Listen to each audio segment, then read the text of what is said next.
Okay, so new on the program this year, we're going to hear from the Office of Parent and Family Programs. Here's Jacqueline Gilliam. Thank you. Good morning, everyone. I'm so happy to see you all here. First, I'd like to say congratulations. We've heard congratulations to the students, but also congratulations to the parents.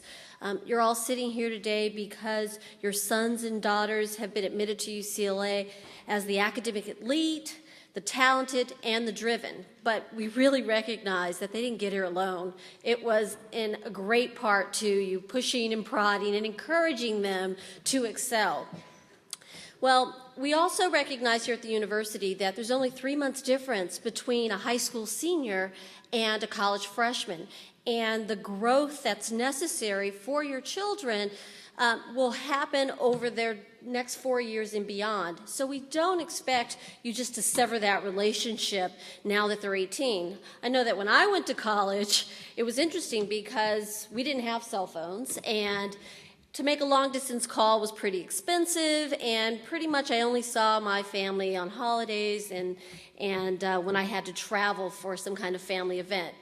There has been a cultural shift, and parents are much more engaged and involved in their students' lives, and the university wants to make sure that we provide you with information and assistance to help your student be successful here at UCLA. My office is the Office of Parent Programs, and we have a few things in place for parents and families. That is, one, the parent helpline, where if you call that number, you'll get a live person that can help you with a variety of issues or questions.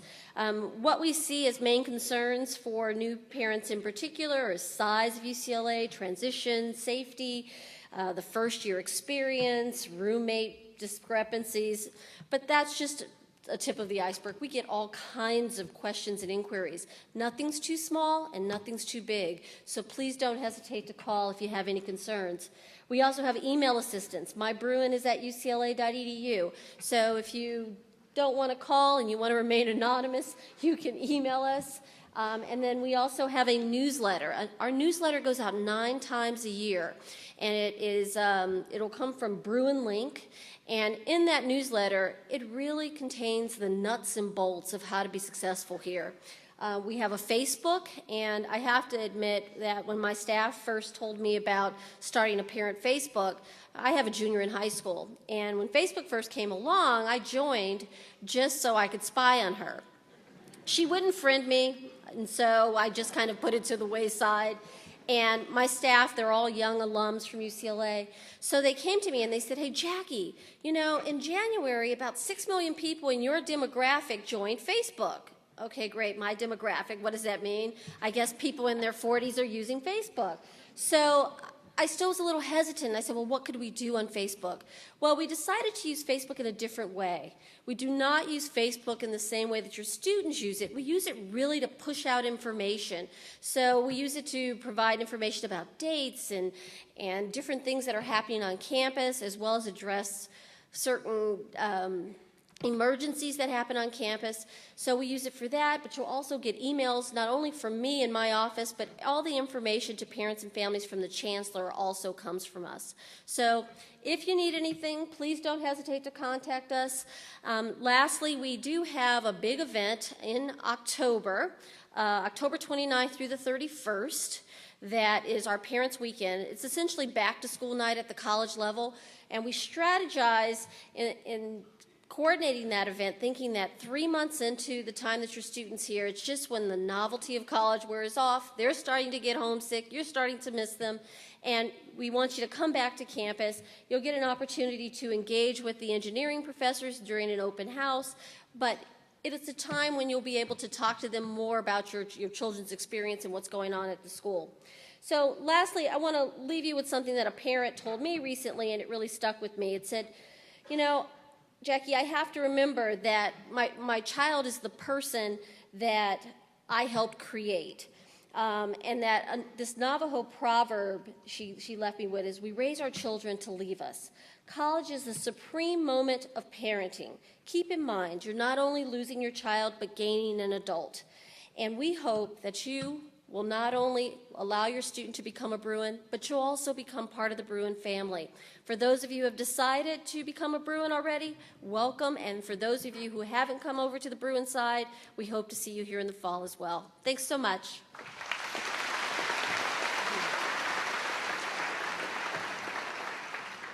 Okay, and now Julie Austin is going to tell you about the SEASNet Computing Facility.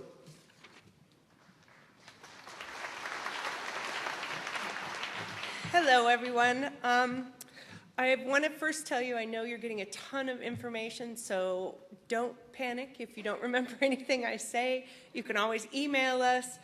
There's a piece of paper in your packet that explains a little bit about how to get a SEASNet account, and you're going to see in a few seconds why you probably want to have one of those.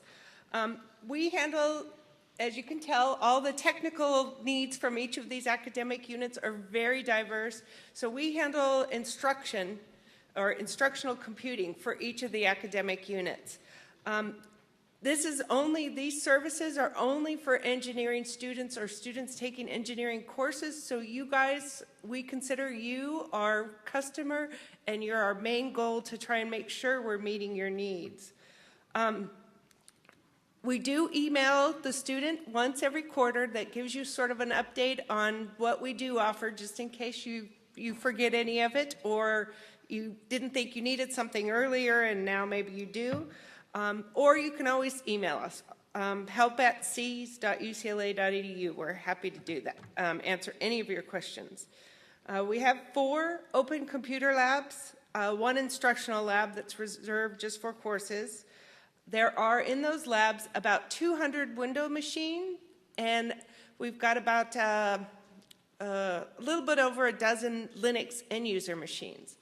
Our back end, though, is all Linux and Solaris, which means at any point from any server, you can be using Solaris, Linux, Windows, pretty much anything you'd want to be using for anything you're doing for your courses.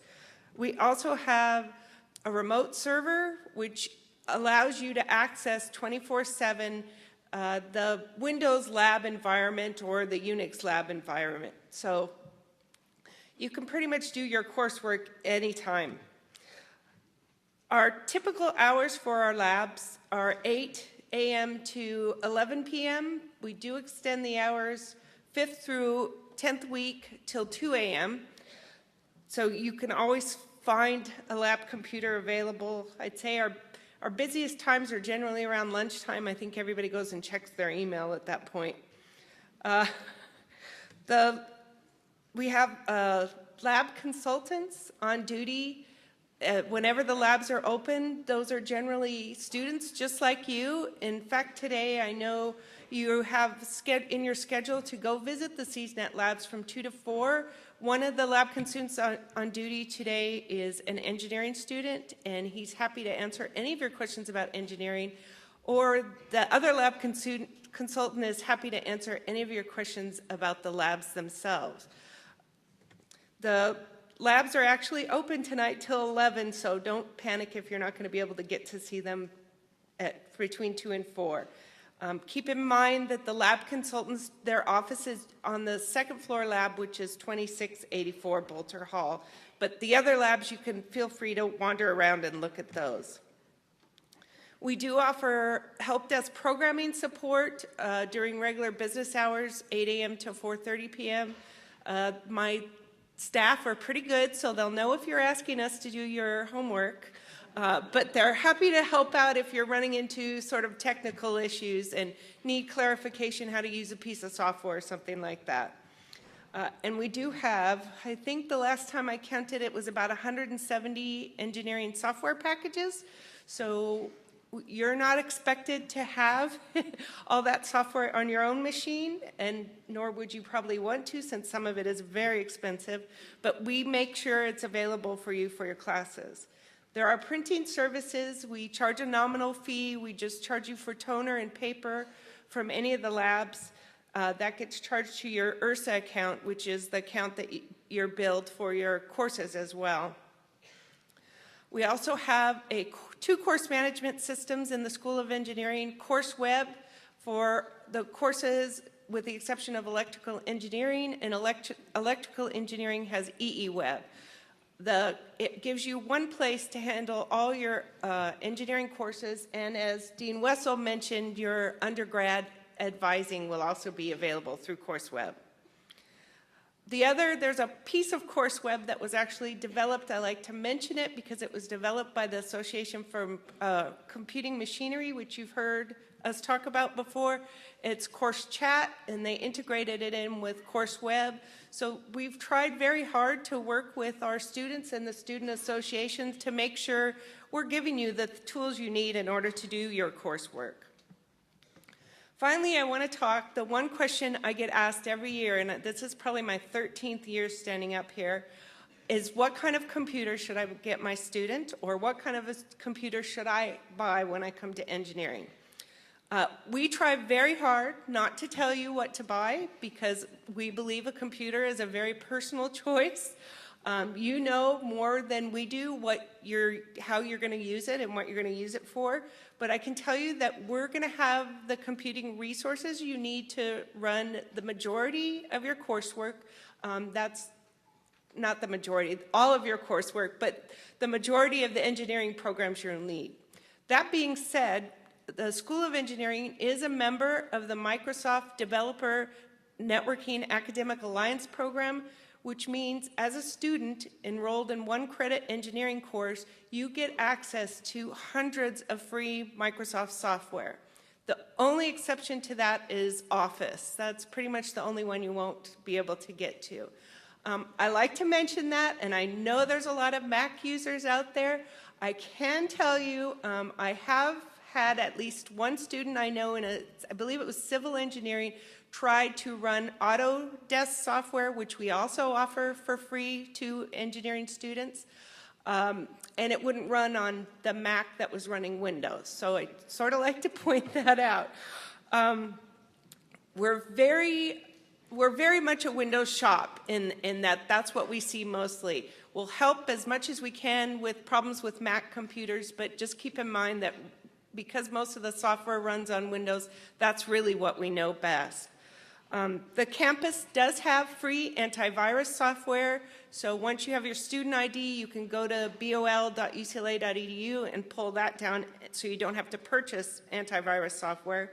They also have free virtual private networking software, which means anywhere you want to work in the world, you have access to the UCLA network and can access things like the UCLA library resources, journal articles, and that type of thing. The one thing I want to tell you, if you're going to buy a computer, don't skip on memory. The one thing engineers need, it's more memory. I just can't tell you how quickly we have to upgrade memory. I also would suggest that you talk to other students, especially if you know what area you're going to go into. They'll give you a very good idea of what their computer needs are as well. There's also discounts on Macintosh computers at the UCLA Student Store, and there's also discounts on HP, Dell, and I believe IBM computers through the campus vendor, KST Data, and there's information about that up on SEASNet's website and the Office of Academic and Student Affairs. So again, sorry, I know that's a lot of information, but feel free to email if you have any questions or call us. Thank you.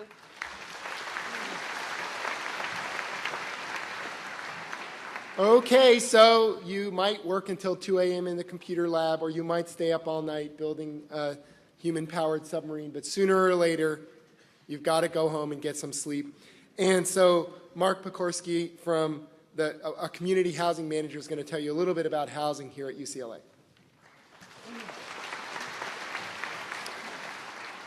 Thank you.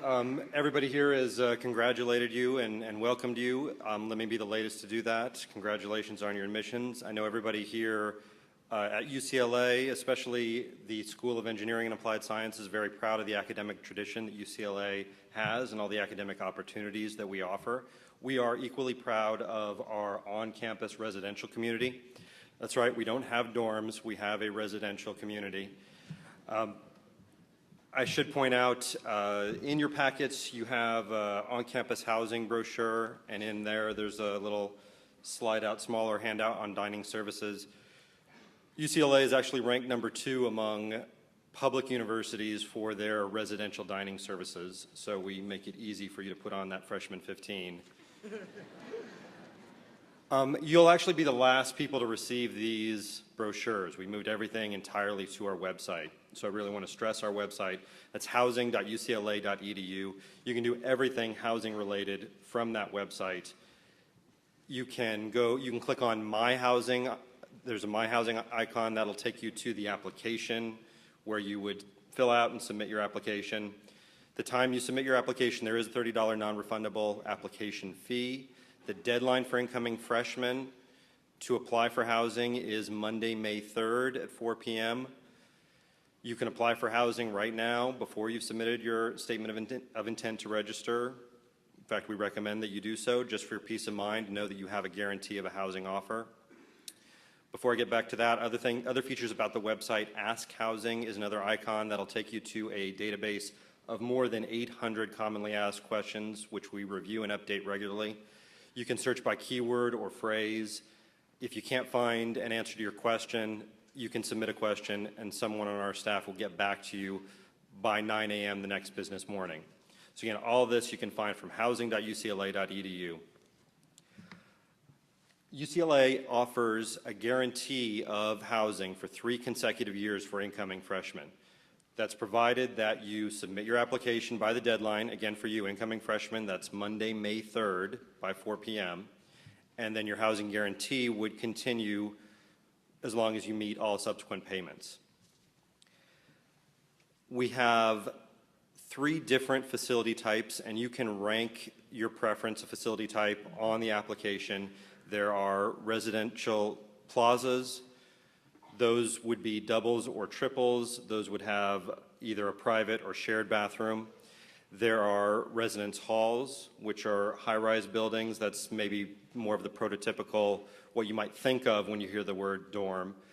Those would also have communal baths. And then there are residential suites, which would have a shared living room, 2 bedrooms, and a shared bath. The most common assignment for freshmen would be a plaza or a res hall, and the most common assignment for a freshman would be a triple.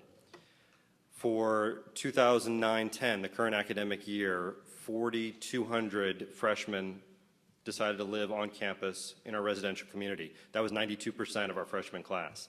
87% of those freshmen had a triple assignment.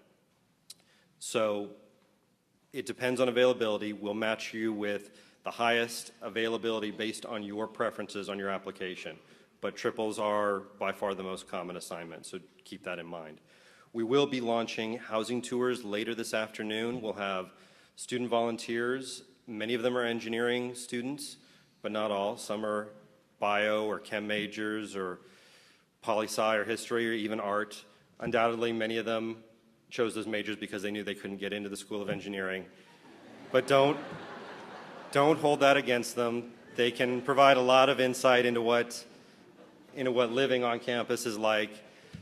Those tours will launch, on your schedule it says 2 p.m. We'll probably be ready to go a little earlier than that, probably closer to 1:30. We'll launch just outside Royce Hall, the top of the steps on your right.